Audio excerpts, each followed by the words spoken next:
Today is Sunday, December 5th. We've had some progress on the house. You can see outside. Still no windows, but we got some insulation up. Not sure if that was on the last video or not.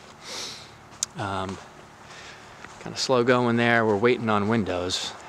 It's not a lot more they can do without them in place first, so that they don't end up making more work for themselves later. There has been a fair amount of work inside that I'll just briefly recap. Plumbing has been done. Rough plumbing is all set. Rough-in of HVAC is like 90% done. We'll take a look at that, but we've got electrical boxes in place too. So I've been laying out where we want all the electrical outlets to go, switch locations. Got a lot of switching, and we've opened things up enough.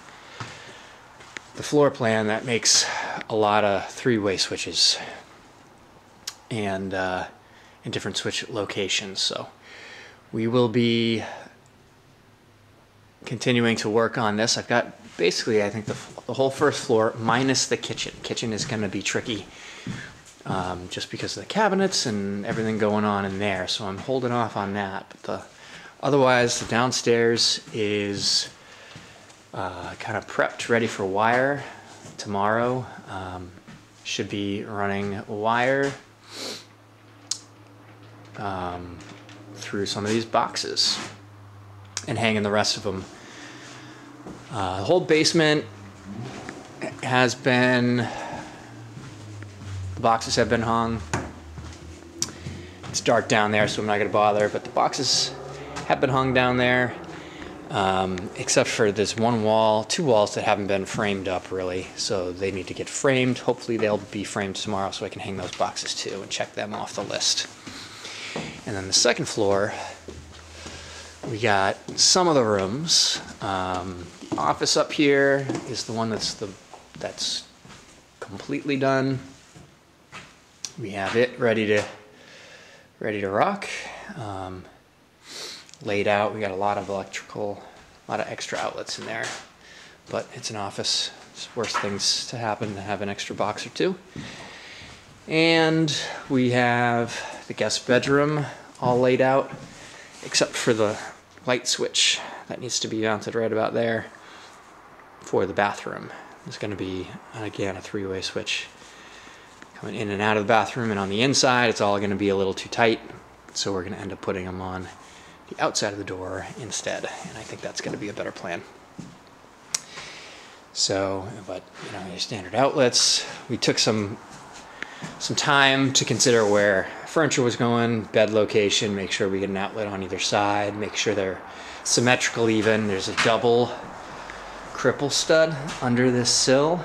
As you see, there's two sitting under the sill there, which pushes that outlet over just a tiny bit.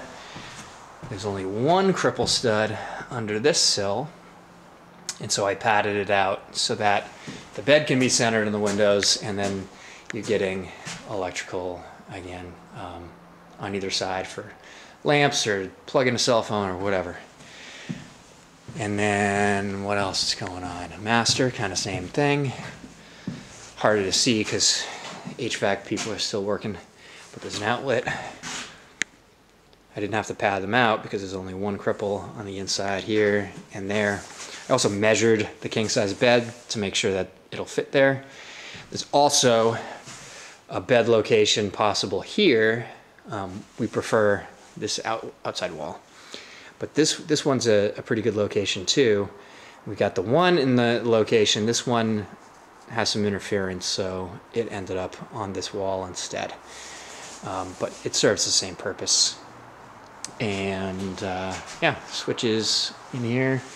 Bathroom not done. There's very little electrical in the closet. And all these bedroom is not done because it's got a lot of junk in it, and I've run out of all these single gang boxes. So the third floor doesn't really have much in the way of electrical. There is some HVAC stuff going on up there, but mostly we had the HVAC just about done. You can see they had to peel a couple of the ducts out of here. And what we're going to do instead, what they're going to do is, they had a soffit in right here. You can see it's cut away, and they had it going all the way through here and then diving into this joist bay to bring heat into Oliver's bedroom. And I hate the idea of a soffit in any space above grade. I just don't think it reflects well on planning, and just like, it doesn't seem purposeful. It never does. So we asked them to come up with a different plan. And they have. We haven't seen them since. Hopefully they'll come back and finish it. But the plan is now to go through these joists with two smaller ducts side by side. They'll run them. You can see all these little indications. They'll run them side by side up there. So these two 4-inch ducts will be, or two 5-inch ducts are similar in the amount of volume that they'll pass as one 8-inch duct. In here, they'll have, it'll combine to an 8 and dump the 8 into the corner of the bedroom there. And that is the northwest corner. That's where it would be cold. And it's far away from the return, which is over there. So it's a good solution. They also need to have heat in here somehow. So like, one of these has to peel off and dump heat into the office here somewhere, one of these ducts. So they'll figure that out. But that's the idea, is they get all the way in here, and then all of a sudden they can have heat in both of these two rooms. Otherwise it was going to be really tricky. But most of the heat on the second floor is actually kind of come in through the ceiling, heat and air conditioning. Those are the supply vents, and then the returns we've dropped into the wall, lower on the wall. So that'll help circulate the air, kind of going from here, trending toward the return, and in between just kind of mixing it all in. Upstairs, the air handlers are both in. There are two up here. There's one in the basement, I think you saw in a previous video. One in the basement's been done for over a week. But there's two up here. So this larger one services the second floor. It's pretty much identical to the one that's in the basement, other than it is on its side. It's just mounted in a different way. And it's just an air handler. It's not a furnace or anything. It's got a heat exchange coil inside that the fan blows across, and when it's wintertime, it makes hot air with the compressor outside, setting hot gases through those two lines right over there. Blows across and we get heat, and in the summertime it'll do the opposite and produce cold, blowing across the cool coils, and give us air conditioning. So this one that's hanging here is the one that's going to just supply heat to this third floor. So it's this bedroom, that bedroom. I think they're going to be able to get something into kind of the open space for a return. And we're still not sure about getting anything into the bathroom. Chances are we will be putting in-floor electric mat, some kind of radiant in there to get the required BTUs out of that volume of space, because it's just the way that the structure laid out with all these LVLs. You got an LVL here, LVL under this wall, LVL under that wall, and an LVL under this wall. So there's no good way to get anything in there. So that's what we're dealing with there. But it's all pretty impressive. They're doing a really nice job insulating everything, because heat and cold. They're keeping it all rigid pipe until the last few feet before it dives into rooms to cut the noise down. And yeah, it's all pretty good.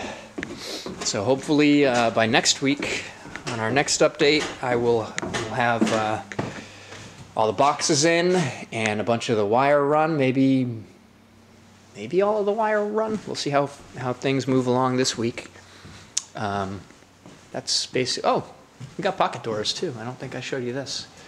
So now you can see where the door actually is. The door space in the bathroom here, master bath. So that gets closed off as a wall.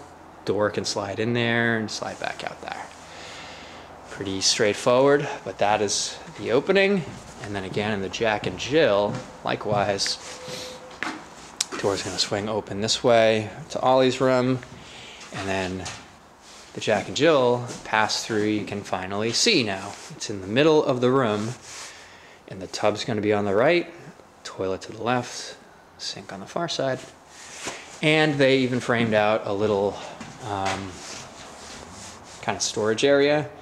We're going to do probably reuse some of the cool smaller cabinet doors that we've got.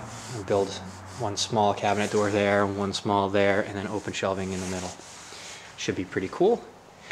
And we got this kind of dead space little nook area that we'll do some niches in the tile for the tub, so that you got a place to put your shampoo.